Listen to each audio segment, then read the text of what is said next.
तो हेलो दोस्तों, नमस्कार। आशा करता हूं कि आप सभी शानदार होंगे, ज़बरदस्त होंगे और अपने आने वाले एग्ज़ाम्स की तैयारी बहुत ज़ोरों शोरों से कर रहे होंगे। आज की इस वीडियो में हम चर्चा करेंगे, एक साथी का इंटरव्यू हुआ जो क्लरिकल टू ऑफिसर कैडर में ग्रामीण बैंक में भाग लिए। उन्होंने कुछ सवाल साझा किए, तो मैं आप लोगों के साथ वही सवाल साझा कर रहा हूँ, ताकि अगर आने वाले समय में आप भी इंटरव्यू में भाग ले रहे हों तो आपको मदद मिलेगी कि किस तरह के सवाल पूछे जा सकते हैं और किस तरह के सवाल पूछे गए हैं। तो हमारे साथी का जो इंटरव्यू है वो 12 से 13 मिनट का हुआ, जिसमें उनको 8 सवाल पूछे गए। और सवालों की शुरुआत हुई, सबसे पहले पूछा गया, उनको बैठने के लिए कहा गया और पूछा गया कि आपके शाखा में कौन कौन से लोन होते हैं।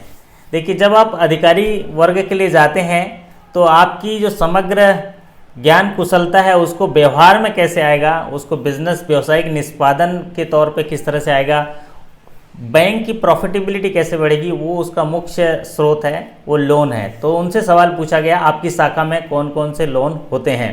तो जब ऐसे सवाल आपसे पूछे जाएं लोन से संबंधित, तो आप जो है आपकी उस शाखा में जो भी उनका एरिया प्रोफाइल के आधार पर जो जो लोन मुख्यतः होते हैं उनके बारे में आप बताइए। अगर आपका एग्रीकल्चर बेल्ट है तो सीकेसीसी, एग्रीकल्चर टर्म लोन, जो भी गवर्नमेंट स्पॉन्सर लोन होते हैं उनके बारे में आप बताइए। लेकिन स्पेसिफिक रहिए, कौन कौन से योजनाएं जो हैं आपके यहाँ, ऋण योजनाएं जो हैं ज़्यादातर वहाँ लोन होते हैं। और उनके कुछ अगर फिगर हैं आपके पास तो और बढ़िया है, अगर फिगर है तो आप बता सकते हैं कि इतने अमाउंट्स के जो लोन हैं एग्रीकल्चर सेक्टर में हैं।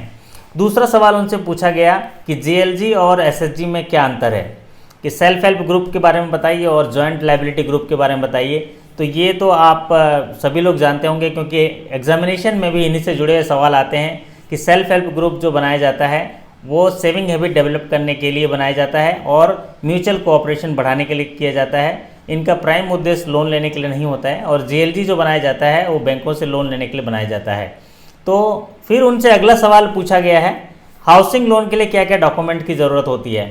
मतलब हाउसिंग लोन, जो कि हाउसिंग फॉर ऑल गवर्नमेंट की प्रायोरिटी भी है कि हाउसिंग फॉर ऑल की स्कीम्स है, तो रोटी कपड़ा और मकान जो मूलभूत आवश्यकताएं होती हैं उनके लिए जो भी उपभोक्ता हैं और जो भी कस्टमर हैं उनकी बेसिक नीड्स को पूरा करने के लिए बैंक जो है वित्त पोषित करते हैं।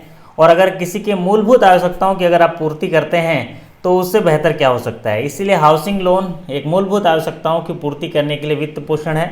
इसके बारे में आपको जानना बहुत ज़रूरी है कि हाउसिंग लोन में क्या क्या दस्तावेज लगते हैं। तो हाउसिंग लोन लेने के लिए जो ज़रूरी दस्तावेज लगते हैं वो आपके पास एक निश्चित आय का स्रोत होना चाहिए, और जो प्रॉपर्टी आप परचेस करना चाहते हैं, जो मकान परचेस करना चाहते हैं या बनाना चाहते हैं, उसका टाइटल डीड क्लियर होना चाहिए। साथ ही साथ सेल एग्रीमेंट होना चाहिए। जहाँ भी हितग्राही जो है मकान खरीद रहे हैं उसका लीगल सर्च रिपोर्ट क्लियर होना चाहिए। वैल्यूएशन जो है वो मार्केट रेट के आधार पर होने चाहिए। और साथ ही साथ आपका मार्जिन मनी आप के पास जो बैंक के नीति नियमों द्वारा मार्जिन मनी होना चाहिए। कस्टमर का जो है सिविल रिपोर्ट अच्छा होना चाहिए। तो ये मूलभूत चीज़ें हैं जो हाउसिंग लोन में देखी जाती हैं। और उसका एज, क्योंकि हाउसिंग लोन लंबे समय के लिए रिपेमेंट होता है, तो उनका एज देखना चाहिए ग्राहक का कि वो 70 साल तक उसका रिपेमेंट हो रहा है कि नहीं हो रहा है। तो ये चीज़ें हाउसिंग लोन के बारे में मुख्यतः होती हैं। और हाउसिंग लोन एक फुली सिक्योर्ड लोन है और लंबे समय के लिए जुड़े होने की वजह से एक ग्राहक को आप अपना बना सकते हैं और उसको जो है लंबे समय के लिए सेवा देते हुए बहुत सारे थर्ड पार्टी प्रोडक्ट से भी जोड़ सकते हैं और उसके दैनिक जीवन की आवश्यकताओं के लिए और उनसे अप्रोच कर सकते हैं। तो हाउसिंग लोन का ये फ़ायदा होता है। उसके बाद उनसे सवाल पूछा गया है, सीसी लोन जो देते हैं, नगद उधार खाता, वो किस आधार पर देते हैं। तो किसी बिजनेस को रन करने के लिए जो कार्यशील पूंजी की ज़रूरत होती है उसके लिए जो है कैश क्रेडिट लोन दिया जाता है, जिसमें स्टॉक को सिक्योरिटी रखा जाता है और स्टॉक में जो मार्जिन होती है, मार्जिन को रख के उसमें एक ड्राइंग पावर डिसाइड किया जाता है और लिमिट दी जाती है। और उस लिमिट के आधार पर उसके बिजनेस को रन करते हुए उसमें जो है कार्यशील पूंजी के तौर पे उसको नगद उधार खाते के तौर पे ऋण प्रदान किया जाता है। अगला सवाल उनसे पूछा गया कि टर्म लोन क्या है। टर्म लोन के बारे में बताइए क्या जानते हैं। तो जब भी कोई बिजनेस स्टेब्लिश किए जाते हैं तो वहाँ पर कुछ फिक्स एसेट में इन्वेस्टमेंट किया जाता है, कुछ मशीनरी खरीदे जाते हैं, कुछ प्लांट के लिए फिक्स इन्वेस्टमेंट जो होते हैं उनके लिए जो पैसों की ज़रूरत होती है उनको जो है पूरा करने के लिए टर्म लोन दिया जाता है और उसको बोलते हैं टर्म लोन, जिसकी अदायगी किस्तों में की जाती है। अगला सवाल उनसे पूछा गया कि आप अगर एक शाखा में अधिकारी के तौर पे काम करेंगे तो अपने शाखा को प्रॉफिट में लाने के लिए, अपने शाखा के बिजनेस बढ़ाने के लिए आप क्या क्या करेंगे। तो ये सवाल पूछा गया उनको।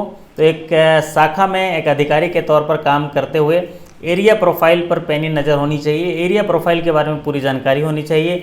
आप एरिया में जितनी भी जानकारी है, फाइनेंशियल इन्फॉर्मेशन अगर आपके पास है, तो आप बिज़नेस वहाँ करने के लिए आप उनसे अप्रोच कर सकते हैं और बिज़नेस को एक्वायर कर सकते हैं।